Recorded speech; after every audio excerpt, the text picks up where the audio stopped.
तो पिछले सप्ताह हम चर्चा कर रहे थे वह जो परब्रह्म परमेश्वर है सभी जीव के अंदर बैठा हुआ है और उसका जो आकार है कितना बड़ा, अंगुष्ठ मात्र, अंगूठे के समान। मनुष्य है तो मनुष्य का हुआ, चींटी है तो चींटी का हुआ। जितना जिसका आकार है उसके अनुसार अंगुष्ठ मात्र पर ब्रह्म परमेश्वर सबके अंदर बैठा हुआ है। वह परब्रह्म परमेश्वर बैठा हुआ है, फिर भी जीव जो है उसे बाहर की तरफ खोजता है, ढूंढ रहा है। अपने पास रहते हुए भी, अपने साथ में रहते हुए भी हम उस परब्रह्म परमेश्वर को बाहर की तरफ ढूंढना चाहते हैं और इसलिए मनुष्य जो है दुखी रहता है। तो यह चर्चा पिछले सप्ताह हम कर रहे थे। आज 14वां मंत्र है श्वेताश्वतर उपनिषद का। तो वह परब्रह्म परमेश्वर के विषय में वह ऋषि बतला रहे हैं।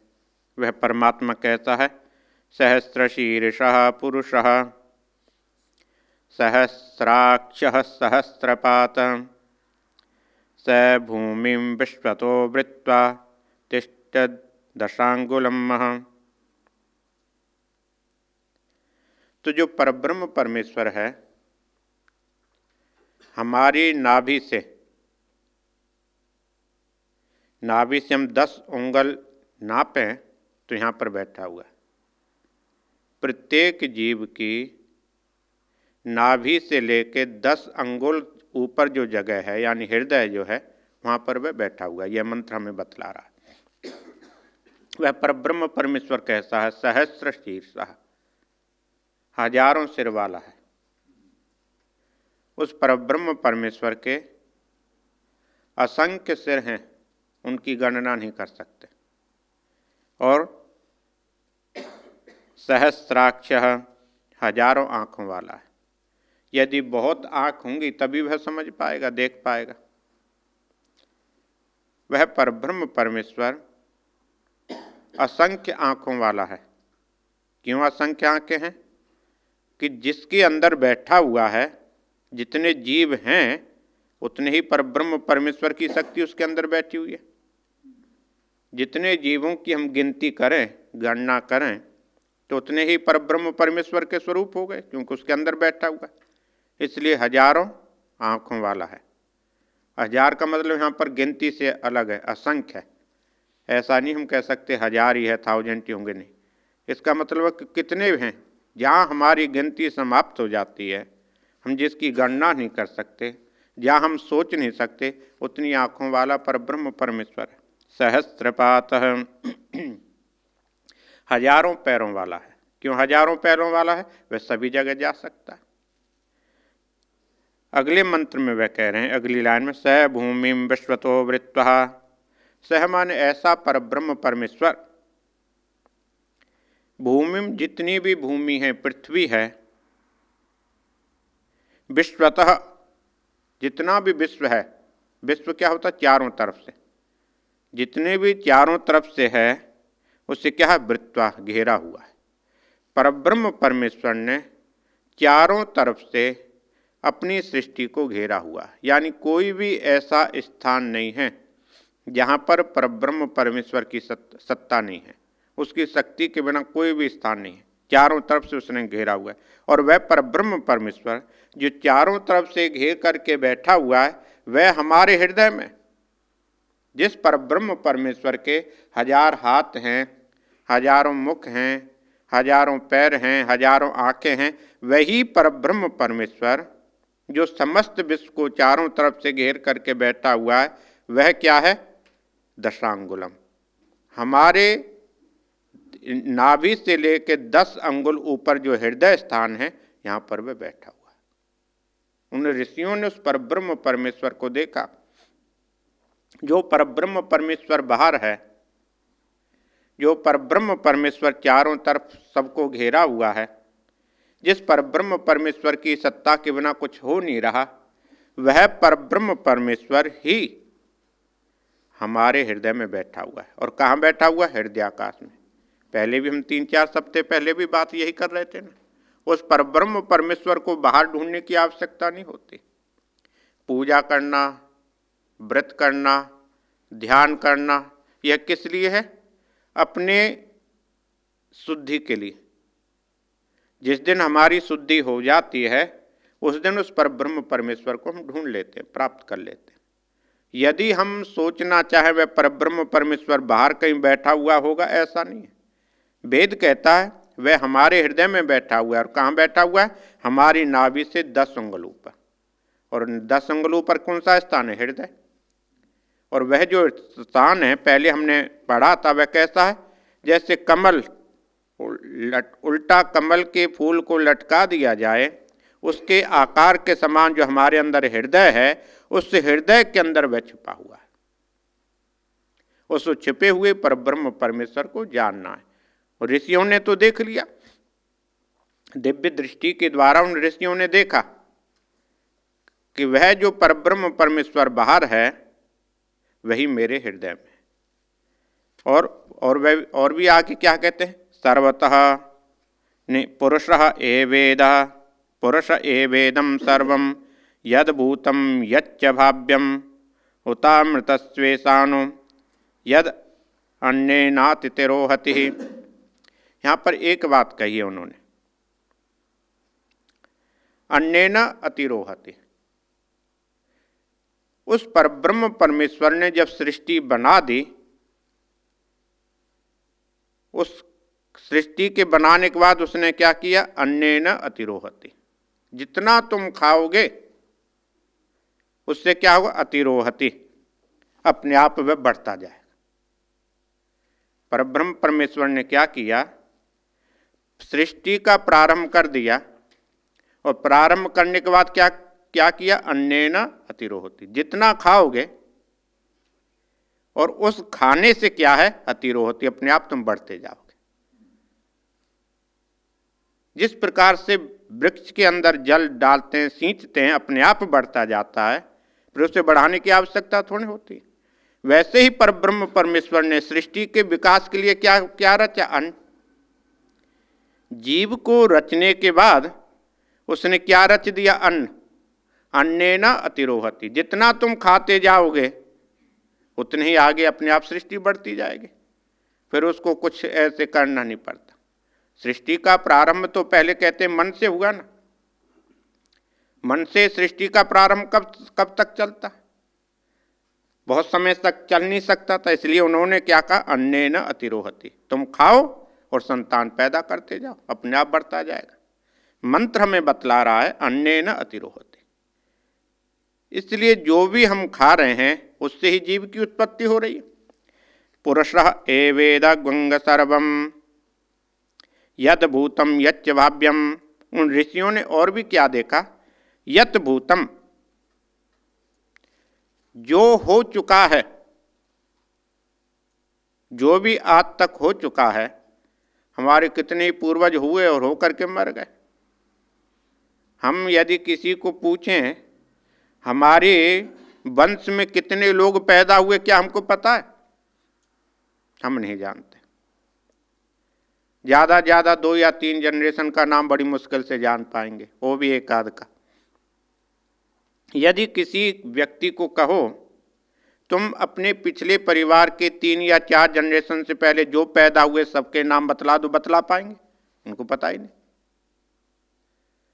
ऋषियों ने देखा यत भूतम, जो हो चुका है, और यत भाव्यम, जो होने वाला है। जो हो चुका है और जो होने वाला है, इस सब के पीछे एक ही कारण है। क्या है? यद भूतम यच्च भव्यम। कहते हैं जो हो चुका है, भव्यम जो भविष्य में होने वाला है, जो भी होगा। और उन्होंने क्या देखा? यत अन्येन अतिरोहति। वह सभी प्राणी जो हैं, जीव जो हैं, अन्येन जो खा रहे हैं उससे बढ़ रहे हैं। उसमें कुछ करना नहीं पड़ता। बहुत कोई सोचे कि बहुत वर्ष तक किसी को तो सृष्टि बढ़ाने के लिए साधना करनी पड़ेगी, व्रत करने पड़ेंगे, यज्ञ करने पड़ेंगे, कुछ नहीं करना। परमात्मा ने एक नियम बना लिया, क्या? अन्न बना दिया। वह अन्न खाओ और संतान उत्पन्न होती जाएगी। और यह मनुष्यों के लिए नहीं, सभी के लिए किया। ऋषि देख रहे हैं वह परब्रह्म परमेश्वर ने किस प्रकार रचने के बाद उससे अलग हो गया, बना भी दिया और बनाने के बाद उससे अलग भी हो गया। यदि कोई व्यक्ति सोचे परब्रह्म परमेश्वर का कितना परिश्रम है हमें पैदा करने में, क्या? कुछ भी नहीं। उस परब्रह्म परमेश्वर का कोई परिश्रम नहीं है। हाँ, जो हम कर रहे हैं उसको वह देख रहा है बस। हम जो करें, अच्छा करें, बुरा करें, करें ना करें, उसको वह देख रहा है। उस परब्रह्म परमेश्वर ने रचना की, अन्नेन अतिरोहति। उस परब्रह्म परमेश्वर ने अन्न की उत्पत्ति कर दी और उससे कहा तुम जो हो चुका है वह भी उसी से हुए हैं, और होने वाला भव्यम जो भी होने वाला होगा वह अन्न से ही होगा, और उसके बाद कुछ नहीं हो सकता। और इदम मह सर्वम पुरुषः, यह जितना भी दिखलाई दे रहा है, जो भी कुछ हमको दिखलाई दे रहा है वह क्या है? उत अमृतस्य, वह जो परब्रह्म परमेश्वर है जिससे यह सृष्टि चल रही है या चला रहा है, वह परब्रह्म परमेश्वर ही अमृतस्य इसका स्वामी है। मोक्ष, मोक्ष को देने वाला वही है। यानी हम जब तक हमारी उत्पत्ति चल रही है वह अन्न के माध्यम से चलती जाएगी, अन्न के माध्यम से हम जीवित रहेंगे, और एक दिन हम समाप्ति हो जाएंगे। फिर हमारी उत्पत्ति, हमने पहले उपनिषद में पढ़ा था, हम यदि समाप्त हो जाते हैं और समाप्त हो जाने के बाद भी इस पृथ्वी के अंदर ही हमारा अंश चला जाता, किसी भी रूप में जाए, चाहे वो राख के रूप में जाता है, जाएगा तो है, और जिस दिन वह चला जाएगा वह किसी ना किसी रूप में तो उत्पन्न होगा। हमारी जो राख है कहीं तो जाएगी, और जहाँ जाएगी किसी वृक्ष में जाएगी या किसी पौधे में जाएगी या वनस्पति में जाएगी, कहीं तो जाएगी। जब भी वह जाएगी, कहीं भी जाएगी, वह नया रूप धारण कर लेगी। क्यों? कब नया रूप धारण करेगी? पहले हमने पढ़ा था, जिस प्रकार से वनस्पति के रूप में हम जाकर के द्वारा उद्भव होंगे, तो जैसे ही जल की बूंद आएगी तो हमारा स्वरूप कुछ बदल जाएगा, और वह जो बदलेगा उसको जो खाएंगे, जो जीव खाएगा, चाहे पशु हो चाहे पक्षी हो, उससे हमारा फिर जन्म हो जाएगा। जन्म होने की प्रक्रिया तो बड़ी सरल है ना। कहते हैं कि द्वारा जन्म नहीं होगा, क्या? कैसे नहीं होगा? हम सोचें, हमारा किसी का भी यदि किसी को शरीर से भी गाड़ दिया जाए तब भी तो वह गल जाएगा, और उस स्थान पर कुछ तो होगा। जो होगा, जो वृक्ष हुआ होगा, वह क्या है? उसका अंश है। तो इसलिए कह रहे हैं द्वारा जन्म तो होगा, वह माने या ना माने होगा। तो अन्नेन अतिरोहति, उस परब्रह्म परमेश्वर ने कहा अरे अन्न के द्वारा अपने आप ही वृद्धि होती चली जाएगी, इसमें कुछ करना नहीं पड़ेगा। और कब तक होती जाएगी? जब तक क्या है? अमृतस्व ईशान, उस पर जो अमृत स्वरूप है परब्रह्म परमेश्वर, जो सबका स्वामी है, जब तक हम उसको नहीं मिलते तब तक हमारा ऐसे ही क्रम चलता रहता। सर्वतः पाणिपादम तत्सर्वतः अक्षिसरोमुखम सर्वतः श्रुतिमल्लोके सर्वम आवृत्य तिष्ठति। तो उसी बात को जो पहले सहस्र शीर्षा वाला मंत्र है उसी को यहाँ दूसरे शब्दों में कह रहे हैं। बात वही है, सर्वतः पाणिपादम, वह जो परब्रह्म परमेश्वर है, पाणी हाथ और पाद पैर वाला है। सभी जगह कोई ऐसा स्थान नहीं है जहाँ पर उसका पैर ना हो, हाथ ना, यानी सभी जगह वह जा सकता है। और सर्वतः अक्षिसरोरुकम, और सभी जगह क्या है? अक्षी यानी देख सकता है, आंखें हैं उसकी, कोई ऐसा स्थान नहीं है जिसको वह देख नहीं सकता, और कोई ऐसा स्थान नहीं है जहाँ पर उसकी मुख ना हो। यानी जो भी जीव खाएगा वह परब्रह्म परमेश्वर के माध्यम से ही तो खाएगा, इसलिए कोई ऐसा स्थान भी नहीं है जहाँ पर उसका मुख ना हो। सर्वतः श्रुतिमत लोके, सभी जगह पर, सभी जगह कैसा? श्रुतिमत,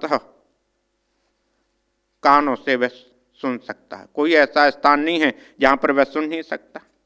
और सर्वतम आवृत्य तिष्ठति, सभी जगह को वह आवृत्ति माने घेर करके तिष्ठति बैठा हुआ है। उसी पहले मंत्र को ही उसने दूसरे शब्दों में कहा है। बात यही है कि वह परब्रह्म परमेश्वर सभी जगह बैठा हुआ, कोई ऐसा स्थान नहीं है। वह देख भी सकता है, चल भी सकता है, बोल भी सकता है। इस मंत्र में उन्होंने दो बातें कही हैं। जो अगला मंत्र है, सर्वेंद्रिय गुणाभासम सर्व इंद्रिय विवर्जितम, सर्व इंद्रिय विवर्जितम, जितनी भी इंद्रियां हैं विवर्जितम मतलब उससे रहित है। इंद्रिय यही है ना, मुख से है, देखना है, यह है, ज्ञान इंद्रिय कर्म इंद्रिय ही है। परंतु ऋषियों ने उसको देखा, वह परब्रह्म परमेश्वर सर्व इंद्रिय विवर्जितम, कोई उसके पास इंद्रिय नहीं है, इंद्रियों से रहित है। ना ज्ञान इंद्रिय है, ना कर्म इंद्रिय है, कुछ भी नहीं। अब जिसके पास ज्ञान इंद्रिय नहीं, कर्म इंद्रिय नहीं, तो वह कुछ कर ही नहीं सकता। फिर तो प्रश्न पैदा ही नहीं होना चाहिए, निराकार परब्रह्म परमेश्वर है, बात समाप्त हो जाती है। परंतु पहली लाइन में उसने क्या कहा? सर्वेंद्रिय गुणाभासम, सब इंद्रियों से रहित होने के बाद भी समस्त इंद्रियों के गुणाभासम, उसके जितने भी गुण हैं उनको वह क्या है? अनुभव कर सकता है। इंद्रियों के बिना उसका अनुभव कर रहा है। दोनों ही बातें इस मंत्र क्यों कर रहा है? सर्वस्य प्रभु ईशानम सर्वस्य शरणम वहत, वह जो परब्रह्म परमेश्वर है सर्वस्य प्रभु ईशान, सभी का क्या है? स्वामी है। और ईशानम, सबका शासक भी, उसके बिना कुछ हो भी नहीं सकता। जो भी कुछ हो रहा है सब उससे हो रहा है। सर्वस्य शरणम वहत, जितने भी लोग हैं, बृहत मान बड़े से बड़े, छोटे से छोटे जो भी हैं, शरणम उसी की कृपा के द्वारा हैं, यानी उसी के आश्रय। तो दो बातें यहां पर कही हैं। वह परब्रह्म परमेश्वर जो है निराकार है। क्यों निराकार है? इंद्रियों से रहित। और साकार कब है? जब उनके अनुभव करता है। यानी अनुभव करने के लिए उस परब्रह्म परमेश्वर को किसी वस्तु का आधार लेना होगा। वही आधार को हमारे यहां पर माया कहा गया, जिसे प्रकृति कहते हैं। कभी प्रकृति उसका नाम दिया है, कभी माया दिया। उसके बिना परब्रह्म परमेश्वर क्या है? गुणाभासम, गुणों का अनुभव नहीं कर सकता। गुणों का अनुभव करता है, कब करता है? उसके कारण, माया के माध्यम से। अगले मंत्र में कह रहे हैं, नवद्वारे पुरे देहि हंसो लेलायते वही वशी सर्वस्य लोकस्य स्थावरस्य चरस्य च। स्थावर योनि है। हमारी जो उत्पत्ति है, पहले भी कई बार कहा है, या तो लोग जरायुज अंडे से पैदा हो रहे हैं, अंडज हैं, अंडे से पैदा हो रहे हैं, जमीन उद्भिज खोल के जो जमीन में से बाहर निकल करके पैदा हो रहे हैं, स्वेदज पसीने से जो पैदा हो रहे हैं, और हम और आप जैसे पैदा हुए। चार ही प्रकार की दुनिया में सृष्टि है। कहते चारों प्रकार की दुनिया की जो सृष्टि है, इस सृष्टि के अंदर उस परब्रह्म परमेश्वर ने मनुष्य की जो रचना की है सबसे अच्छी है। सृष्टि तो सभी प्रिय है। परब्रह्म परमेश्वर को कोई ऐसा स्वरूप नहीं जो प्रिय ना हो। और यदि ना होता तो भगवान के इसलिए 24 अवतारों में दूसरे शरीर में उसको जाना ही नहीं था। वो 12 अवतार भी करता है, कछुआ का भी लेता है, सुअर का भी अवतार लेता है। परब्रह्म परमेश्वर को तो ऐसा है नहीं। वह कछुआ भी बन सकता है, सुअर भी बन सकता है, मनुष्य का रूप भी धारण कर सकता है। क्यों? उसको तो सभी जितने भी जीव हैं सभी प्रिय हैं। परब्रह्म परमेश्वर की दृष्टि में कोई भेद नहीं है, उसके लिए सब प्रिय हैं। सब प्रिय होने के बाद भी मनुष्य का जो शरीर है समाज की दृष्टि से, संसार की दृष्टि से यही सबसे उत्तम है। और इस उत्तम शरीर के अंदर उसने क्या कहा, नवद्वारे, 9 दरवाजे बना दिए। जिस प्रकार से किसी मकान की रचना करनी हो, किसी एक कमरे को बनाना हो, उस सुंदर कमरे के बनाने के बाद में उसके लिए झरोके रखे जाते हैं, अच्छी हवा के लिए खिड़कियों की आवश्यकता होती है और सूर्य की किरणों का आने के लिए झरोकों की आवश्यकता होती है, वैसे ही कहते नवद्वारे पुरे देहि। इस यह जो शरीर है इसके 9 दरवाजे, 2 हो गए, 4 हो गए, 6 हो गए, 7 हो गए, मल मूत्र के 9 हो गए। 9 दरवाजे हैं। 9 इस दरवाजे के अंदर ही परब्रह्म परमेश्वर देखा जाए तो अंदर बैठा हुआ है। यह जो हमारा यह क्या है, शरीर जो है एक महल की तरह है। श्रीमद् भागवत में भी कथा आती है, नहीं है, वहां पर उदाहरण रूप में बतलाया। इसको बहुत सुंदर महल बनाया। इस सुंदर महल के अंदर अच्छी अच्छी यह सब द्वार बना दिए। और जितनी भी हमारी इंद्रियां हैं, जिस प्रकार से अच्छे महल के अंदर काम करने वालों की आवश्यकता होती है, नौकरों की आवश्यकता है, वैसे अंदर रहने वाली जो इंद्रियों के अंदर काम कर रहे हैं वह हमारे इस शरीर के नौकर। कितना सुंदर यह शरीर है, महल की तरह, क्यों बाहर से चमक रहा है, अंदर जो काम करने वाले हैं इसके नौकर हैं, जो बाहर से दिखलाई दे रहे हैं ये इसके द्वार हैं, दरवाजे हैं। तो उस परब्रह्म परमेश्वर क्या है, अंदर बैठा हुआ है, वह दिखलाई नहीं दे रहा। क्यों नहीं दिखलाई दे रहा? क्योंकि वह जो इंद्रियां हैं, अंदर रहने वाले जो नौकर चाकर हैं, वह क्या है, आपस में मस्ती कर रहे हैं।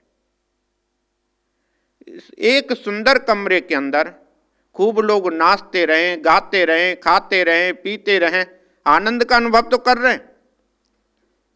वैसे ही यह जो हमारी इंद्रियां हैं उसके समान ही है। आनंद का अनुभव क्षणिक तो कर सकते हैं पर अधिक समय तक नहीं। इसलिए कह रहे नवद्वारे पुरे देहि। जितनी भी प्रकार की स्थावर हैं, चराचर हैं, उड़ने वाली हैं, खाने वाली हैं, पीने वाली हैं, सोने वाली हैं, जागने वाली हैं, जितनी भी प्रकार की सृष्टि है कहते हैं वह क्या है, उस परब्रह्म परमेश्वर के ही वशीभूत है, सर्वस्व वशी। जितने भी जीव हैं सभी उसके वशीभूत है। कोई ऐसा जीव नहीं, यदि हम उसके वशीभूत नहीं होते तो अपनी इच्छा से हम इस संसार को छोड़ के जाते, पर ऐसा है नहीं। हम किसी के तो वशीभूत हैं। क्या हमारी इच्छा से जन्म हो रहा? ना हमारी इच्छा से मरण हो रहा। हम अपनी इच्छा से जो सोचें, अच्छा या बुरा क्या हो पाता है? हमारे सोचने से किसी का बुरा नहीं होता, हमारे सोचने से किसी का अच्छा नहीं होता। किसी का अच्छा करने वाला, बुरा करने वाला, किसी को लेकर के जाने वाला कोई तो सत्ता होगी। तो इसलिए उन्होंने कहा सर्वस्व वशी। समस्त जितने भी लोग हैं सभी उसी के वशीभूत हैं। और वह किसी के वशीभूत है? जो हमारे अंदर बैठा हुआ है। और कहाँ बैठा हुआ? नवद्वारे पुरे देहि। इस 9 दरवाजे वाले शरीर के अंदर वह बैठा हुआ है। और बैठा हुआ क्या करता है? वह्य लेलायते। वह परब्रह्म परमेश्वर बैठा हुआ, वह्य मान बाहर की, लेलायते लीलाएं कर रहा। जगत की जितनी भी लीलाएं हो रही हैं सभी उसी के द्वारा हो रही हैं। यानी परब्रह्म परमेश्वर, पहले मंत्र में कहा, वह समस्त इंद्रियों के गुणों का अनुभव कर भी सकता है और इंद्रियों से रहित भी है। जब वह गुणों का अनुभव कर सकता है तब क्या होगा? हमारे शरीर के अंदर बैठा हुआ होगा। और जब हमारे शरीर के अंदर बैठा हुआ होगा तो वही पूरे जगत को लेलायते, उसकी लीला कर रहा है, चला रहा है। लेलायते क्या? वही चला रहा है, वही उसकी लीला कर रहा है। अगले मंत्र में क्या कहते हैं? सभी जीव में, मनुष्य के नहीं। ये जो 9 द्वार हैं ये तो सभी के अंदर हैं, परंतु जो शरीर मनुष्य के जो पास में है, जो विशेष जो बुद्धि है, ज्ञान है, आज्ञा चक्र आदि हैं, यह सब अलग, यह सभी जीव में नहीं है। जो कोषों की बात हुई थी, 5 जो कोष हैं सभी के अंदर नहीं है। हमने दूसरे उपनिषदों में पढ़ा था, किसी के पास अन्नमय कोष है, किसी के पास प्राणमय है, किसी के पास में ज्ञानमय है, किसी के पास में विज्ञानमय है, पर मनुष्य के पास में 5 आनंदमय तक है। अन्न से लेकर के आनंदमय तक जो हमारे पास में जो कोष हैं ये सिर्फ मनुष्य के पास में है, दूसरे जीवों के पास में यह नहीं। अगले मंत्र में कहते हैं अपाणिपादो जवनो गृहीतः पश्यत्य चक्षु सशृणोत्य कर्णः स वेत्ति वेद्यम न तथास्ति वेत्यः तमाग्र अग्रम पृष्ठम महांतम। उसी बात को अब दूसरे शब्दों में कह रहे हैं अपाणिपाद। पानी हाथ, पाद पैर, ना नहीं है। उस परब्रह्म परमेश्वर के पास में ना तो पैर है और ना हाथ है। ऋषियों ने देखा यदि उस परब्रह्म परमेश्वर के पास में हाथ होते और पैर होते तो उसका कोई अपना स्वरूप होना चाहिए था, परंतु ऐसा नहीं। फिर भी क्या है, किसी के स्वरूप में ही तो दिखलाई देगा। क्या संसार में ऐसा कोई रूप है जो अकेले परमात्मा का ही हो? ऐसा कोई नहीं। उस परब्रह्म परमेश्वर के ऐसा हम नहीं कह सकते परमात्मा का यही ऐसा स्वरूप होगा, ऐसा कोई है नहीं। यदि मिलेगा परमात्मा को, किसी ने अनुभव किया होगा, देखा होगा, तो किसी के उसमें देखा होगा। अपाणिपादः, क्यों ऐसा? वह परब्रह्म परमेश्वर हाथ से रहित है, पैर से रहित है, और पैर और हाथ से रहित होने के बाद भी जवनो गृहीत्वा, वह भाग रहा। जवन क्या होता? तेज रूप से भागना। बिना पैरों के वह भाग भी रहा। वह परब्रह्म परमेश्वर को उसने अनुभव किया। जो लोग कहते हैं परमात्मा साकार हो ही नहीं सकता, निराकार है, वह कैसे? अपाणिपाद, उसके पैर भी नहीं है, कुछ भी नहीं है, निराकार तो है, परंतु वह भागेगा कैसे? जब न फिर भी भाग रहा।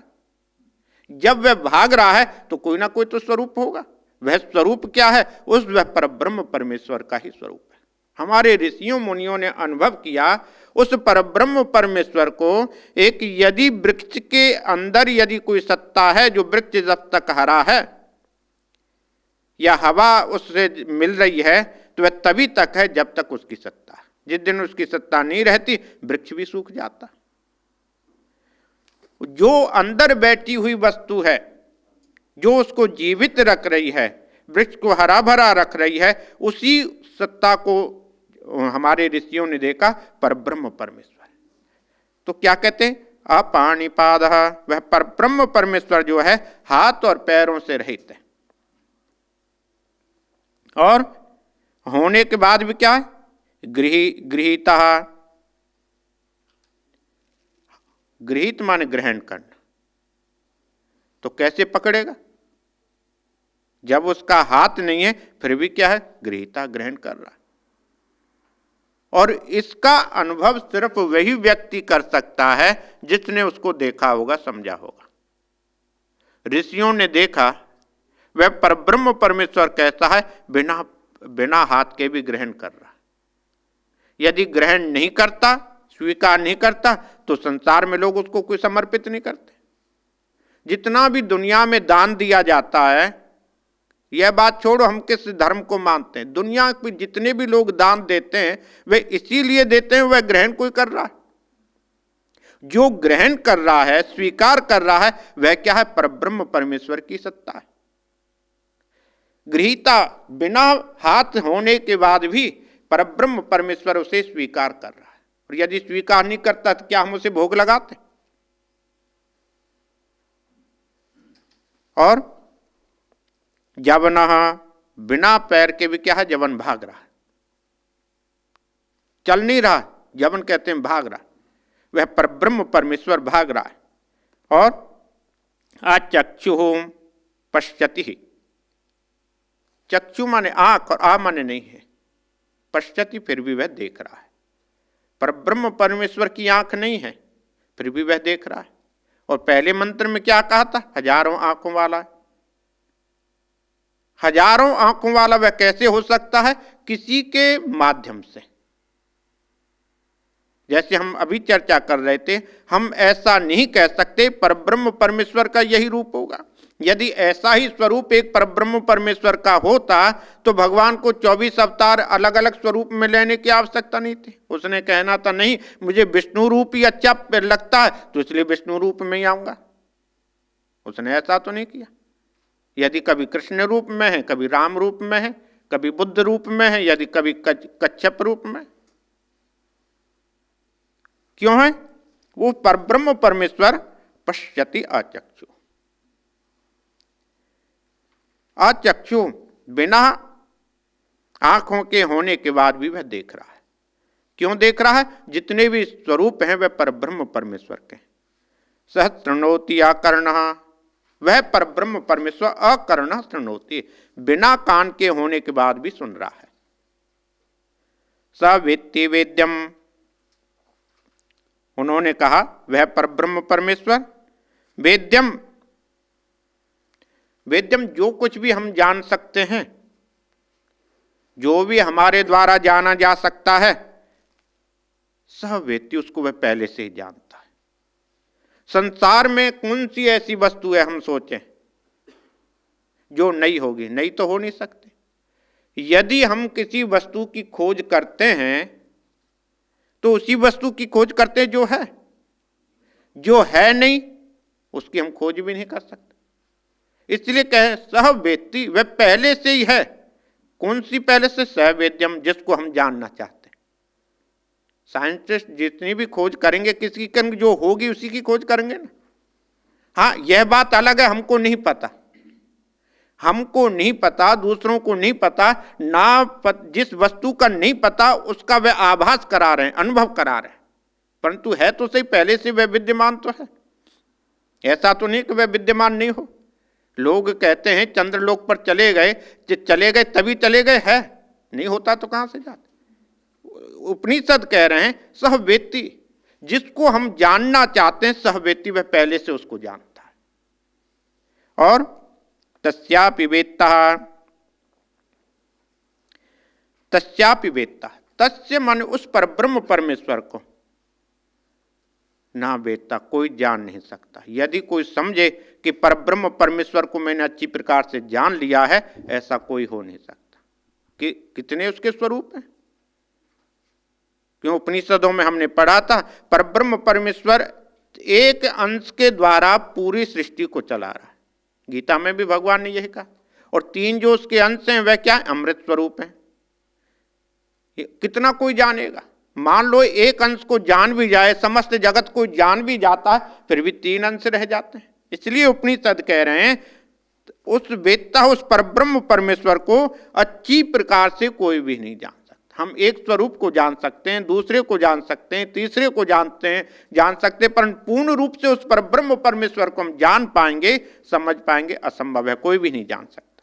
इसलिए हम किसी को कह नहीं सकते कि परब्रह्म परमेश्वर ऐसा ही है, क्योंकि मैंने जिस आधार पर उस परब्रह्म परमेश्वर का अनुभव किया है, दूसरा भी उसी आधार पर परमात्मा को समझेगा ऐसा आवश्यक नहीं है।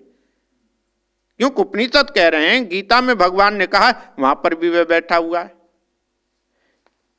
तस् आहु अग्रहम पुरुषम महांतम, इसलिए कहते हैं उस परब्रह्म पतम, उस परब्रह्म परमेश्वर को महानतम अग्रम, जो महान है। अग्रम सबसे पहले, अग्र क्या है? जो पहले प्रारंभ में होता है, जिसको हम आगे कहते हैं। आगे कौन होगा? जो सबसे पहले होगा। तो सबसे पहले कौन है?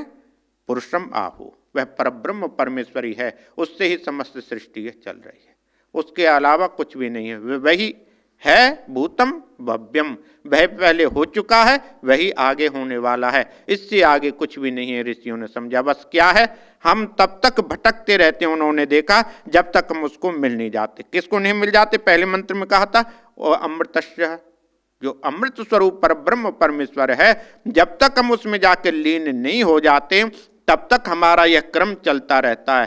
कैसे चलता रहता है? जैसे हम पृथ्वी के अंदर जाएंगे और जाने के बाद में किसी ना किसी सत्ता के रूप में हमारा पुनः प्राकट हो जाता है। अनोरणीयान अगले मंत्र में कहते हैं, महतो महीयान आत्मा गुहायाम निहितो सृजंतो तम अक्रतुम पश्यति वीत शोको धातु प्रसादात महिमान ईशम। वह परब्रह्म परमेश्वर अनोरणीयान महतो महीयान, छोटे से छोटा है, बड़े से बड़ा है। वह परब्रह्म परमेश्वर कहते हैं छोटे से छोटा है, बड़े से बड़ा वह परब्रह्म परमेश्वर। परंतु उस परब्रह्म परमेश्वर को धातु प्रसाद जो उसको बिना जाने बिना समझे हमारा कल्याण नहीं हो सकता। अनोरणीयान, वह सूक्ष्म से भी छोटे से भी छोटा है। कितना छोटा हो सकता है? जितनी हम कल्पना भी नहीं कर सकते, सोच भी नहीं सकते। यदि हम परब्रह्म परमेश्वर के विषय में सोचें वह कितना सूक्ष्म होगा, कितना छोटा होगा, हमारी बुद्धि वहां तक नहीं जा सकती। उससे भी अणु है, उससे भी वह छोटा है। और इतने से छोटा होने के बाद भी वह क्या है? महतः महीयान, बड़े से बड़ा। सूक्ष्म कब है? जब हम उसको देख नहीं पाते। और महान कब है? जब हमारी दृष्टि जितनी भी देखती जाए हम थक जाएंगे। परब्रह्म परमेश्वर भगवान श्री कृष्ण ने गीता में अर्जुन को यही तो कहा था जब उसने विराट स्वरूप देखा, हे प्रभु मैं इस स्वरूप को देख करके थक चुका हूं। और थक ही नहीं गया, भयभीत हो गया। क्यों भयभीत हो गया? तुम्हारा विभिन्न स्वरूप है, अच्छे से अच्छा, प्यारे से प्यारा भी है, बुरे से बुरा भी है। जिस प्रकार मां अपने बच्चे से प्यार करती है, जो बच्चा बोल नहीं सकता, चल नहीं सकता, खा नहीं सकता, पी नहीं सकता, उससे भी मां प्यार करती है कि नहीं? और दूसरे से भी प्यार करती है जो बड़ा चतुर है, बड़ा होशियार है। मां की दृष्टि में कोई भेद नहीं।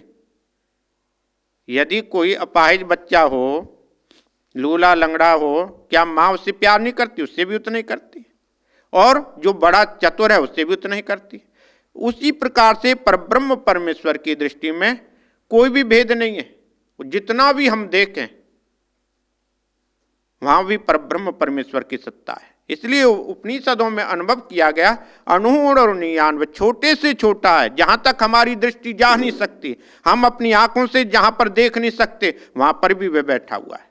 और देखते देखते हम थक जाएं, महतो महीयान, देखते देखते हम थक जाएं, अपने सिर को उठा करके देखते रहें, फिर भी हम उसको नहीं देख पाते।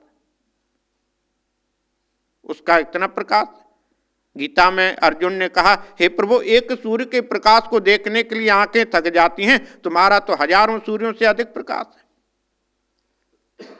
तो आत्मा शांतो, वह जो परब्रह्म परमेश्वर है, अस्य जंतो गुहाया, अस्य जंतो, जितने जो जीव है, कोई भी जीव हो सकता है, पशु भी हो सकता है, पक्षी भी हो सकता है, गुहायाम उसके हृदय में बैठा हुआ। छोटे से छोटे, बड़े से बड़े, सभी के जीव के अंदर वह बैठा हुआ है। वह परब्रह्म परमेश्वर सभी जगह है। और कहाँ? पहले भी कहा था, सभी की निहित छुपा हुआ है। ऐसा कोई स्थान नहीं है जहाँ, कोई जीव ऐसा नहीं है जिसके अंदर वह बैठा ना हो। छिपा हुआ है, निहित है, बैठा हुआ है। और बैठे होने के बाद में क्या है? धातु प्रसादात। प्रसादात क्या? कृपा। जो कहते हैं ना मंदिर में जाकर के प्रसाद लेना, प्रसाद क्या होता है? कृपा, आशीर्वाद होता है, उसको कहते हैं प्रसाद। ऐसा नहीं होता कि उठा करके टोकरी भर के चल दो। प्रसाद का मतलब क्या है? आशीर्वाद। प्रसादात, धातु प्रसादात। सब जितने भी संसार में जीव हैं, रचना करने वाले जो परब्रह्म परमेश्वर का, उसके प्रसाद से यानी उसके आशीर्वाद से। तम अकृतुम ईशम, तम माने उस परब्रह्म परमेश्वर को, अकृतुम संकल्प, यदि जो कामना से रहित तो कोई वस्तु हो नहीं सकती। उस परब्रह्म परमेश्वर को जो कामना से रहित है, उस कामना से रहित परब्रह्म परमेश्वर को ईशम महीयान, वही व्यक्ति देख सकता है। पश्चाती कौन से देख सकता है? जो कामना से रहित है, जिसकी किसी प्रकार की इच्छा नहीं है, किसी के प्रकार उसके द्वेष नहीं है, ईर्ष्या नहीं है, कामनाओं से जो रहित है, कुछ भी चाहता नहीं है, किसी भी प्रकार की अभिलाषा नहीं है, ऐसा जो व्यक्ति है उस पर ब्रह्म परमेश्वर को जान सकता है। और जब जान जाएगा वीत शोक, उसके जीवन के समस्त किसी प्रकार के शोक नहीं रहते, दुख नहीं रहते, सभी से वे अलग हो जाएगा। एक और मंत्र, वेदाहमेतम अजरम पुराणम सर्वात्मानं सर्वगतं विभुत्वात् जन्म निरोधम प्रवदन्ति यस्य ब्रह्मवादिनो ही प्रवदन्ति नित्यम। यहाँ पर कहते हैं ब्रह्मवादी क्या हैं? जो ब्रह्म को जानते हैं, ब्रह्म को जानने वाले वादी, यानी जो ब्रह्म के विषय में बोलते हैं। और कौन बोल सकता है? जो उसको जानता है। वे लोग क्या कह रहे हैं? ब्रह्मवादिनः, जो परब्रह्म परमेश्वर को जानने वाले लोग हैं, वह कहते हैं यस्य जन्म निरोधः, यस्य उस परब्रह्म परमेश्वर का जन्म निरोध है, जन्म का अभाव है, जन्म नहीं होता। जन्म नहीं होता तो परब्रह्म परमेश्वर का अवतरण नहीं होना चाहिए। भगवान कहते हैं मेरा अवतार होता है, गीता में तो भगवान ने यही कहा ना। और यहां पर कहते हैं जन्म निरोध, वह जन्म से रहित है। तो ये तो विरोधाभास हो गया ना, दोनों चीजें तो मिलती नहीं। एक तरफ परब्रह्म परमेश्वर जन्म निरोध है, जन्म से रहित है, और दूसरी तरफ गीता में भगवान ने कहा जब जब मेरी आवश्यकता होती है मैं आता हूं। तो यह कैसे हो सकता है? तो इसी बात को कहते हैं प्रवदंती। प्रवदंती लोग कहते हैं वह जन्म से रहित है। प्रवदंती कहते हैं वह परब्रह्म परमेश्वर क्या है? जन्म से रहित है। और इतना ही नहीं, यम नित्यम प्रवदंती, यम नित्यम प्रवदंती, उस परब्रह्म परमेश्वर को नित्य बतलाते, मतलब हमेशा है, जो सदैव है, हमेशा है, और ऐसा कभी हो नहीं सकता वह परब्रह्म परमेश्वर ना हो। और वह कैसा है? जन्म से रहित है। और अगले में कहते हैं एतम, वह परब्रह्म परमेश्वर क्या है? उसके स्वरूप का वर्णन क्या कहते हैं? विभुत्वात्। विभु क्या है? उसकी सत्ता कैसी है? सभी जगह फैली हुई। वह परब्रह्म परमेश्वर जन्म से रहित है, सभी जगह है, उसकी सत्ता सभी जगह फैली हुई है। और इतना ही नहीं है, सर्वगतम, सर्वगतम, सभी जगह वह जाने वाला है। और अगले शब्द में क्या कहते? सर्वात्मानम, सबके अंदर बैठा हुआ भी, सब जगह जाने वाला है, सबके अंदर बैठा हुआ है। और कैसा? अजरम, वह बूढ़ा नहीं होता। हम बूढ़े हो सकते हैं परंतु वह बूढ़ा नहीं होता। यदि बूढ़ा हो जाएगा तो उसका मरण भी हो जाएगा, क्योंकि शरीर का जो धर्म है क्या है? वृद्धावस्था और उसके बाद में मरण। यदि परब्रह्म परमेश्वर बूढ़ा हो तो फिर उसका मरण होगा, और मरण होगा तो नाशवान हो जाएगा। इसलिए कह रहे हैं वह परब्रह्म कैसे? अजरम, वृद्धावस्था से रहित है और सदैव रहने वाला, हमेशा रहने वाला है। और इसके बाद में क्या है? पुराणम अहम वेद। पुराण क्या है? जो सबसे पहले होता है। पुराण अवम भवतीति पुराण, जो सबसे पहले है। और पुरानी वस्तु को ही नया कर दिया जाए उसे वह पुराण है। कभी कोई वस्तु पुराण अवम भवतीति पुराण, कभी तो कोई वस्तु ऐसी नहीं है कि नई नहीं होती, कभी तो नई होगी। हम जो हैं लोग बोलेंगे ना पुराने लोग हैं, कभी तो हम नए थे ना। यही कहते हैं ना लोग, किसी को पूछो क्या कहेंगे? यार तो तुम पुराने आदमी हो, तो कभी तो हम नए थे। ठीक है नहीं? इसलिए कह रहे पुराणम, वह परब्रह्म परमेश्वर पुराण है। और कब नया था कोई कह नहीं सकता। सह वेद, उस परब्रह्म परमेश्वर को वह जानता है। तो जो विरोधाभास यहां पर बतलाया है अगले मंत्र में, चौथे अध्याय के में, इसी बात को अब समझाएंगे। और वह कैसे हो सकता है? सभी जगह होने के बाद में कैसे है? हाथ पैर होने के बाद में क्यों है, जन्म ना होने के बाद भी वे क्यों हो रहा है, यह अगले मंत्र में अगले सप्ताह करते हैं।